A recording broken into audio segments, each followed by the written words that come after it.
सबका प्रणाम बा। ममता चौबे सब खातिर जो पिनिया के गीत लेके आई बनी, प्लीज सुनी जा। अच्छा लगे तो लाइक सब्सक्राइब शेयर कमेंट जरूर करम जा। तो शुरू कर जाओ आज के गीत।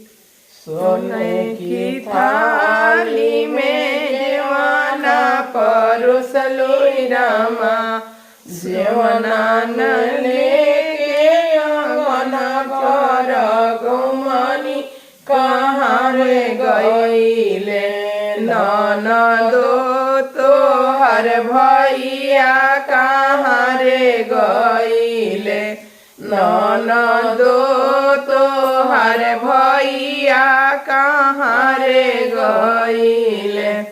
गाँव का पुरुबा सबिनिया कर डेरावा उहे रे गईले, भौजी हमार भैया उहे रे गईले।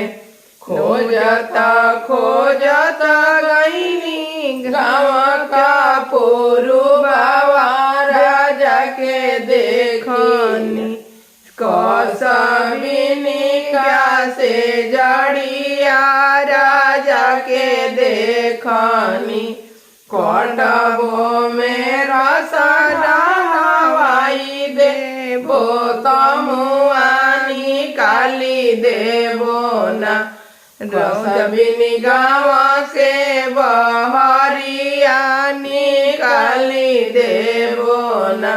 एक हाथे धइनी राजा के बबड़िया, दूसरे हाथवा ए मलिनिया के झोटावा, दूसरा हाथवा कसबिनिया के झोटावा, दूसरा हाथवा भाई झुलुफी अंगना में पटकली, देखो सासुना अपना बेटा के करनिया, देखो सासुना झंझड़ झाड़ी गंगा जल पानी रामा, झंझड़ झाड़ी गंगा जल पानी रामा,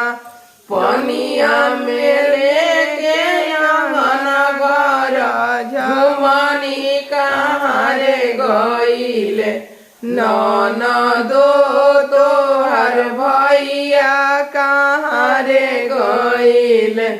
गाँव का पुरुबा भाभी बसे कसबिनिया उहे रे गईले, भौजी हमार भैया उहे रे गईले। खोजता गईनी गाँव का पुरुबावा, राजा के देखना कसबिनी का से जड़िया, राजा के देखनी एक हाथे धरबो मलिनी तोहर झोटावा, दूसरा हाथवा बियावा के जुलुफिया, दूसरा हाथवा एक हाथे धरबो कसबिनी के झोटावा, दूसरा हाथवा धरिया के जुलुफिया, दूसरा हाथवा भाई जुलुफी हमकी चना में पटकली, देखो गोतिनी ना अपना देवर के करनिया, देखो गोतिनी ना कटली मेरा सरवनी में तमुआ गईली कसबिन, ओजे गाँव से बहरवा गईली कसबिन।